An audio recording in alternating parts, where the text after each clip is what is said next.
Meron akong huge realization lately. If you don't spend enough time getting to know yourself, you will end up absorbing everyone else's definition of you.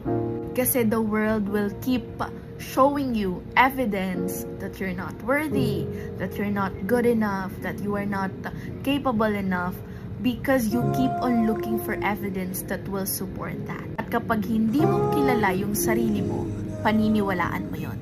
The truth is, you don't seek your true definition from anything external. Hindi mo yon sa ibang lugar o sa ibang taong makikita. You seek it from within. Because other people, they have their own definition of themselves. At nakakatakot kapag yung definition nilang yon ay hindi maganda. This is your reminder to spend time with yourself, to get to know who you are. Kasi kapag dumating ka sa point na kilala mo na yung sarili mo, even